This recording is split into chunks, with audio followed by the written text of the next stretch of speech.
माननीय अशोक गहलोत जी, हमारे गुजरात के प्रभारी और एआईसीसी के जनरल सेक्रेटरी हमारे बड़े भाई रघु शर्मा जी, आपके प्रदेश के गुजरात के वर्किंग प्रेसिडेंट पीरजादा साहब, यहाँ के प्रवक्ता महोदय, मेरी सहयोगी चैनिका जी, निशित देसाई जी, तमाम प्रवक्ताओं का हम आज इस पत्रकार वार्ता में भी स्वागत करते हैं। नमस्कार।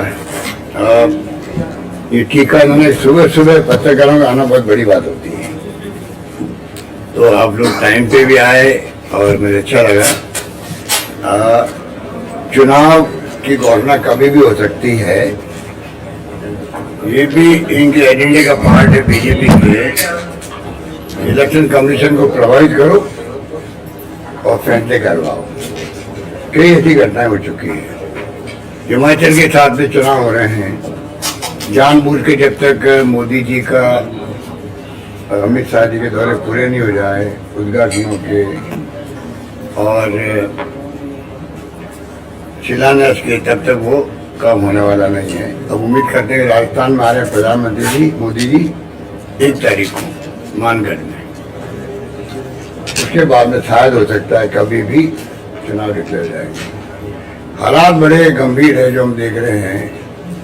27 साल तक इनको जनता ने अवसर दिया, पर जो आप खुद देख रहे हो कि उसका ताजा उदाहरण है कि सरकार को पूरा बदल दिया गया। ऐसा इतिहास में कभी नहीं हुआ देश के अंदर कि रीशपथ होते हैं, मुख्यमंत्री बदले जाते हैं और पूरा मंत्रिमंडल बदल तो साथ में है। इसका मतलब है कि 3.5-4 साल तक वो काम कर रहे थे, अगर वो सब निक्कों में नाकारा थे तो पहले बदल देते, फिर तो जनता का भला होता। आपने इतने लेट क्यों बदला फिर उनको? तो ये बताता है कि यहाँ की गवर्नेंस किस तरह काम कर रही है। हर वर्ग में असंतोष है, कर्मचारियों में अलग है, स्वास्थ्य कर्मियों में अलग है। कोई वर्ग ऐसा नहीं है जो इस सरकार से खुश हो। मजबूरी के अंदर वो लोग आज तक साथ देता है। तो मैं समझता हूँ समय आ गया कि बदलाव मांगता है गुजरात भी, जनता भी, और इसीलिए आक्रोश है। मैंने सुना है जो गौरव यात्रा निकल रही इनकी, वो यात्राएं फेल हो रही है और लोगों में आक्रोश है, उनके प्रति विरोध भी हो रहा है जगह जगह पर। तो ये तमाम बातें दर्शाती है कि लोग बदलाव चाहते हैं और कांग्रेस इस बात के लिए तैयार है पूरी तरह से। कुछ लोग भ्रम फैला रहे हैं कि कांग्रेस कहाँ पर है, प्रचार कम है। मोदी जी खुद ही कहते हैं कि कांग्रेस चुपचाप काम कर रही है। पता नहीं मोदी जी का कहने का क्या आशय था, तो वो जानते हैं। तो कांग्रेस पूरी तरह शुरू से आखिर तक, राहुल जी आए थे दावत के अंदर, बड़ी रैली हुई। 5 सितंबर को अहमदाबाद में आए तो बहुत बड़ी रैली हुई। सारे ऑब्जर्वर लगा दिए गए जिलों के अंदर, ब्लॉक के अंदर, विधानसभाओं के अनुसार वो काम कर रहे हैं। तो तमाम जगह काम हो रहा है। हाँ, इतना ही है, मीडिया एक तो दबाव में है मोदी जी के केंद्र के अंदर। आप देख रहे हो कि दिल्ली का मीडिया भी क्या है, लोकल वाले फिर भी पता नहीं कोई हिम्मत करते होंगे। और केजरीवाल जी पैकेज देते हैं, तो ये भी लोकतंत्र के लिए खतरे वाली बात है। आप पैकेज देके अगर प्रचार करवाओगे, मेरे खिलाफ कोई भी खबर नहीं आनी चाहिए। नंबर 1 पैकेज का पार्ट नंबर 1 हो, और पैकेज का पार्ट नंबर 2 है कि जो मैं बोलता हूँ उसका बार बार दिखाओ। तो आप बता दीजिए, बार बार दिखा रहे हैं। गुजरात चुनाव के अलावा भी गुजरात चुनाव भी आए हैं, और गुजरात चुनाव में जो जिस प्रकार ने प्रचार किया है, जैसे कि 3 महीने में सब कुछ बदल गया हो, ऐसा कुछ नहीं है। जो लोग इंटरव्यू लेते हैं गांव गांव जाकर के, इन्होंने कई लोग हायर कर रखे हैं। इंटरव्यू लेने वाले वो लोग कई जगह, और इंटरव्यू दे रहा है वो भी नहीं का आदमी है। जनता समझ रही धीरे धीरे बातों को कि ये जानबूझ के आर्टिफिशियली जो और बनाया है वो अब ध्वस्त हो रहा है। लोग समझ गए धीरे धीरे। इनके पास उम्मीदवार तक नहीं है गुजरात के अंदर खड़े करने के लिए। ये तो इंतजार करेंगे जब टिकट नहीं मिले कांग्रेस वालों को किसी को, तो उनको मतलब आप कैसे कन्विंस करके अपने साथ दे लें, ये इनकी चाल है। तो चाले लोग समझ रहे हैं जिस प्रकार से नई नई बातें ला रहे हैं ये और ध्यान बटा रहे हैं लोगों का, ये कोई अच्छी परंपरा नहीं है। चुनाव लोकतंत्र जिंदा रखा कांग्रेस ने आजादी के लगातार, चाहे वो एक रखा अखंड रखा देश को, इंदिरा जी ने अपनी जान दे दी पर खालिस्तान नहीं बनने दिया। ये कोई कम बात नहीं थी। मैं तुमके मंत्री था, मुझे मालूम है कि डिप्टी मिनिस्टर था मैं, तो क्या हालात थे उस वक्त में देश के। आप मेरे कई लोग जानते होंगे, सुना होगा आप लोगों ने कि क्या हालात बन गए थे, उसका मुकाबला भी किया। राजीव गांधी जी शहीद हो गए। तो एक तरफ तो ये पार्टी है जो लोकतंत्र में हमारी कोई दुश्मनी किसी से नहीं है, पर हमेशा प्रोग्राम पॉलिसी और प्रिंसिपल के आधार पर राजनीति होती है लोकतंत्र के अंदर, अगर लोकतंत्र विचार आपका है तो, और वो होना चाहिए। पर बीजेपी का जो रवैया है वो इससे हटके है। वो टोटली फासिस्टी सोच के लोग हैं। लोकतंत्र का मुखौटा पहना हुआ है चुनाव जीतने के लिए, और वो सरकार में आते हैं, धर्म के नाम पे सरकार में आते हैं। तो ये जो उनका तरीका है, ये लोकतंत्र के लिए खतरे की घंटी है। आप संविधान की धज्जा उड़ रही है। जो आपके उदाहरण आपके सामने है, जो अनंत पटेल, उनका किस्सा आपके सामने है। जो मुलजिम थे उनको पकड़ने के बजाय उनके खिलाफ मुकदमा दर्ज कर दिया, गौरव पंडित के खिलाफ मुकदमा दर्ज कर दिया। काले झंडे दिखाओ गुजरात के अंदर, आप जेल जाओ या पासा में बंद हो जाओ।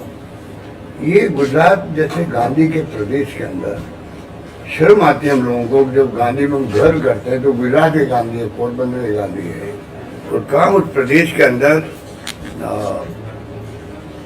हिंसा का माहौल, तनाव का माहौल पूरे देश के अंदर।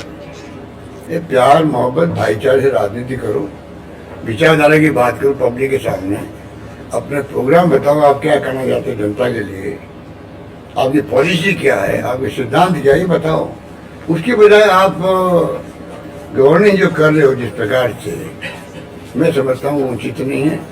तो हालात बड़े गंभीर है, और इसीलिए राहुल गांधी जी ने जो वचन कहे हैं, गारंटी दी है प्रदेश को, मैं आपको फिर रिपीट करना चाहूँगा। वो सब पॉइंट आपका है, मैं पॉइंट को रिपीट नहीं करना चाहूँगा, पर ये मैं कह सकता हूँ कि आपका पड़ोस में हम लोग, आपके पड़ोसी हैं राजस्थान की सरकार, आप पाएंगे कि वहाँ हम लोगों ने किस प्रकार से फैसले किए हैं सभी क्षेत्रों के अंदर, सभी क्षेत्रों के अंदर। अगर मैं शिक्षा की बात करूँ तो वहाँ हमने 70 साल में कॉलेज खोली 250, हमने अभी 3 साल में खोली 210, 90 कॉलेज लगभग गर्ल्स की है उसके अंदर। और यहाँ ये कर दिया हमने कि जहाँ 500 लड़कियाँ होगी गाँव के अंदर भी, कस्बे के अंदर भी, उसको कॉलेज बना दिया जाएगा वहाँ पर। ये फैसला भी हमने किया। स्कूटी हम दे रहे हैं, साइकिल हम दे रहे हैं बच्चों को, हम बच्चों को विदेश तक भेज रहे हैं। 200 बच्चों को प्रति वर्ष, पूरा फीस 50 लाख, 1 करोड़ 1.5 करोड़ जो भी होगी सरकार देगी। वहाँ के छात्र जाते हैं विदेश के अंदर, 100 से अधिक जा चुके हैं। तो वहाँ पे ये हमने फैसला किया है। स्कूल अलग दे रहे हैं,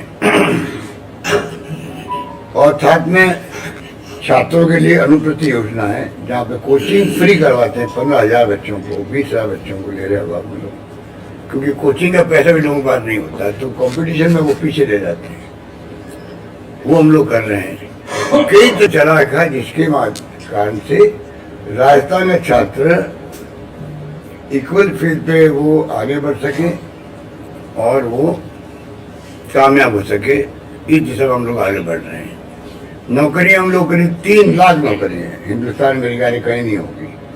1.25 लाख तो लग चुकी है, 1 लाख का प्रोसेस चल रहा है, इंटरव्यू हो रहे हैं, एग्जाम हो रहे हैं, और 1 लाख तो मैंने घोषणा कर रखी है। और यहाँ पे आप देखिए सब टेम्परेरी लोग लगे हुए हैं। 5-5 साल तो कांस्टेबल तो को मैंने सुना है यहाँ पर पे नहीं दी जाती है, खाली फिक्स अमाउंट दी जाती है। तो यहाँ के हालात और वहाँ के हालात में बहुत आदमी का फर्क है। हमने OPS लागू कर दी है जो मानवीय दृष्टिकोण से उचित है। मैं चाहूँगा कि गुजरात सरकार अनाउंस करे चुनाव के पहले कि हम OPS लागू करेंगे। मोदी जी को मैंने अपील करी है आप केंद्र सरकार में ओपीएस लागू करवाओ, क्योंकि नई पेंशन योजना जो है वो सिक्योरिटी खत्म कर दी कर्मचारियों की, क्योंकि उसमें जो है शेयर मार्केट के आधार पर पेंशन मिलेगी। शेयर मार्केट की स्थिति उस वक्त क्या रहती है किसी को नहीं मालूम। जब वो 35 साल बाद में रिटायर होंगे, तब यूक्रेन का युद्ध हो गया तो शेयर मार्केट डाउन हो गया, उस वक्त क्या होगा किसी को नहीं मालूम। तो एक ओल्ड एज पेंशन में सिक्योरिटी है, पेंशन भी साथ में डीए बढ़ता जाता है, सारी फैसिलिटी दी जाती है। हमने कर्मचारियों के लिए जो सेंट्रल गवर्नमेंट की स्कीम है CGHS, जो बहुत शानदार स्कीम है, कोई केंद्रीय कर्मचारी, member parliament, x member parliament, सब सिक्योर्ड है मेडिकल के लिए देश के अंदर। उनको कोई इलाज करवाना हो हिंदुस्तान में कहीं पे भी तो वो करा सकते हैं, कोई लिमिट नहीं है उनकी इलाज करवाने की। हमने RGHS लागू कर दिया, राजस्थान गवर्नमेंट हेल्थ सर्विसेज लागू किया राजस्थान के अंदर भी कर्मचारियों के लिए। अब उनको कोई तकलीफ नहीं वहाँ पर। तो कई फैसले ऐसे राजस्थान में किए। हम चाहेंगे गुजरात में एक मौका कांग्रेस को मिले। मैं आपको दावे के साथ कह सकता हूँ कि हमारी गवर्नमेंट, हम लोगों ने चर्चा करी प्रदेश कांग्रेस कमेटी में बैठ करके, हम चाहेंगे जो अच्छी स्कीमें हैं, चाहे राजस्थान की हो और किसी प्रदेश की क्यों नहीं हो, तो तमाम स्कीमें गुजरात हमारा टारगेट रहेगा, क्योंकि 27 साल हम सत्ता से बाहर हैं। हम चाहेंगे गुड गवर्नेंस दें यहाँ पर, तो जनता को बताएं कि बीजेपी की सरकारों में और कांग्रेस की सरकारों में काम करने के तरीके में क्या फर्क है, ये हमने तय किया है। तो इसलिए एक के बढ़ के एक हमने योजना लागू करी है, अच्छा इम्पैक्ट है राजस्थान के अंदर। हम चाहेंगे तमाम जो वचन हमने दिए आपको, वो वचन यहाँ पर पूरे हों, एक मौका कांग्रेस को मिले और जो मिलना चाहिए। यहाँ तो काला झंडा दिखा दो प्राइम मिनिस्टर को और लोग जेल में जाते हैं, फांसा लग जाता है। ऐसा कभी होता है क्या देश के अंदर? अरे काला झंडा दिखाने नजर नहीं लगती है। कल ही मैं कह रहा था एक मीटिंग के अंदर, काला रंग किसे कहते हैं? माँ अपने बच्चे को काले टीका लगाती है, काला रंग वो भी। आप बताइए, उसको लेके इन्होंने मुकदमे दायर कर दिए। अरे हम तो लोकतंत्र में आलोचना, धरने, प्रदर्शन, काले झंडे दिखाना, ये तो एक प्रकार से आभूषण है लोकतंत्र का। आलोचना सुनने की ताकत चाहिए आदमी को, इनमें टॉलरेंस पावर नहीं है। लोकतंत्र के अंदर गांधी जी भी कहते थे सबसे बड़ा गुण होना चाहिए टॉलरेंस पावर रखना। ये बीजेपी का कल्चर है, वो टॉलरेंस नहीं रखते हैं, बदले की भावना रखते हैं। और कांग्रेस वालों इतने बड़े दिल होते हैं, कोई भी तरह से सरकार में आने के बाद में ना तो कोई बदला लेते हैं उनके किसी से। हम अपना काम करके गवर्नेंस देते हैं और जनता की भलाई का काम करते हैं। तो रात और दिन का फर्क है। मैं उम्मीद करता हूँ कि ये जो इनका मॉडल है वो भी बहुत खतरनाक है। पहली बार अरुणाचल प्रदेश शुरू किया इन्होंने, पूरी सरकार को ही इन्होंने कांग्रेस सरकार को बदल दिया बीजेपी सरकार ने, क्योंकि इलेक्ट्रल बॉन्ड इनके पास है। चंदा एक तरफा लो, चंदा आप कहीं दे दो बीजेपी का अलावा किसी को, तो ईडी इनकम टैक्स खट करने लग जाते दरवाजे पे, हम आगे हैं आपके यहाँ। तो अब चंदा भी लोकतंत्र में खाली एक पार्टी ले गई, इनके पता नहीं करोड़ अरबों रुपये इन्होंने इकट्ठे कर लिए हैं। और जो इनके 5 स्टार का जगह ऑफिसर बन रहे देश के अंदर, पैसा कहाँ से आया पूछे इनको कोई। इलेक्ट्रल बॉन्ड लागू कर दिया, 95% पैसा इनके पास जाता है, कोई डर के मारे पैसा दे नहीं रहा है। सरकारें खरीद के बदलते ही लोग, वो पैसा कहाँ से आता है? 15 करोड़, 20 करोड़, 35 करोड़ तक पैसा देते हैं लोग मध्य प्रदेश के अंदर, कर्नाटक में, महाराष्ट्र के अंदर। ये पैसा कहाँ से आता है? और ये खरीद फरोख्त करना उचित है क्या लोकतंत्र के अंदर? आप कौन सा मॉडल लेके आए हो? ये नया मॉडल आ गया इनका कि जीते कोई और सरकार बदल के खुद की सरकार बना दो। और लास्ट में कहना चाहूँगा कि आपका गुजरात में देखिए, आप चुनाव जीतने के बाद में आप किस्तें भी दिलवाते हो, मेजोरिटी आप भारत तब भी, तो ये भी एक मॉडल का पार्ट है। लोकतंत्र की दिशा में जा रहा है देश के अंदर, बहुत स्थिति नाजुक है।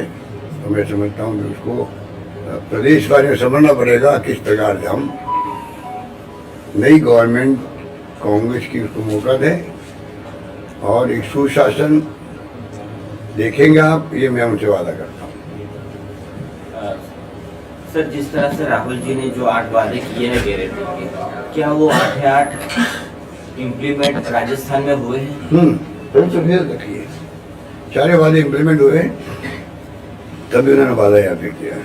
तो राजस्थान मॉडल की चर्चा लेके क्यों नहीं चर्चा हो रहा है?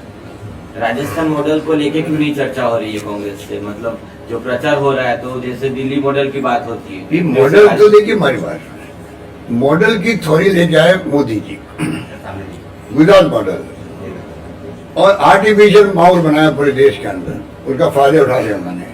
हम नहीं चाहते इस प्रकार का हम बात करें, हम तो ठोस बात करते हैं। जो काम हमने किया है आप पता कर लीजिए, आप पड़ोस के अंदर है, आपको मैं भेज दूंगा आपको जो हमने क्या क्या हमने बनाए फैसले किए हैं, आप बहुत प्रभावित होंगे इन फैसलों से। हमने महिलाओं तक के जो एम्पावरमेंट की बातें हैं वो तक हमने करी है।